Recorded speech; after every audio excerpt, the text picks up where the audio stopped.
बातमी आहे नाशिकमधून आंदोलनासंदर्भात बातमी आहे। नाशिकमध्ये आंदोलक आदिवासी शेतकरी हे आक्रमक झालेले आहेत। आंदोलकांनी रास्ता रोको केलाय, त्यामुळे इथली वाहतूक ठप्प झालेली आहे।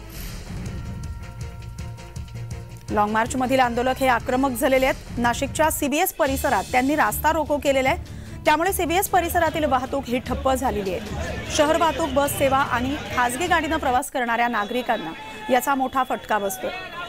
मागण्या पूर्ण होत नसल्याने आंदोलनात सहभागी झालेले आंदोलक हे आक्रमक झालेले आहेत। यावेळी सरकार विरोधात जोरदार घोषणाबाजीही करण्यात आली।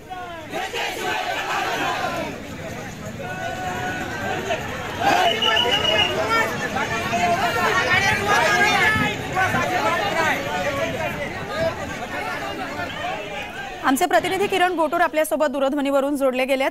किरण, सध्या काय परिस्थिती आहे? सीबीएस परिसरात रास्ता रोको करण्यात आलेला आहे, त्यामुळे गाड्या थांबलेल्या आहेत, वाहतूक खोळंबली आहे। सध्या काय स्थिती आहे?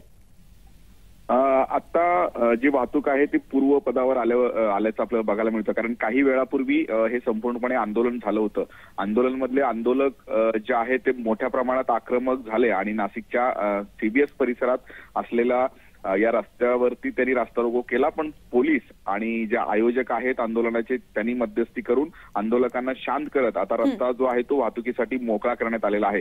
मागच्या काही दिवसांपूर्वी आपल्या विविध मागण्यांसाठी नाशिकच्या सुरगाणा परिसरातून हा लॉंग मार्च जो आहे तो नाशिककडे निघालेला होता। 2 दिवसांपासून हे लॉंग मार्च आता नाशिकमध्ये आहे आणि जिल्हाधिकारी कार्यालयासमोर असलेल्या संपूर्ण रस्त्यावरती हे आंदोलकांनी ठिय्या मांडलेला आहे। त्यामुळे जिल्हाधिकारी कार्यालयाच्या समोरचा जो रस्ता आहे तो गेल्या 2 दिवसांपासून बंद आहे, पण अचानक बाजूलाच असलेल्या सीबीएस परिसरामध्ये जिथून वाहतूक हे चालू करण्यात आलेलं होतं।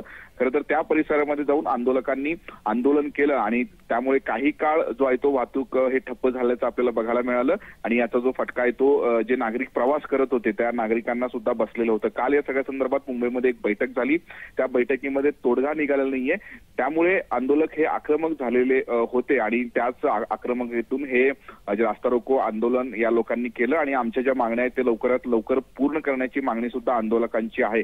आता या सगळ्या संदर्भात जे आंदोलनाची कोर कमिटी आहे ते कोर कमिटीची एक बैठक जी आहे ती आता एकूणच चालू असल्याचं आपल्याला बघायला मिळतंय आणि त्या बैठकीमध्ये हे पुढची आंदोलनाची दिशा कशा पद्धतीने असणार आहे ते ठरणार आहे। त्यामुळे हे आंदोलनानंतर जे आयोजक आहेत ते काय भूमिका घेतात हे आपल्याला बघणं महत्त्वाचं असेल। अगदीच या परिस्थितीवर किरण तुम्ही लक्ष ठेवून राहा। तुर्तास धन्यवाद तुम्ही दिलेल्या या माहितीसाठी।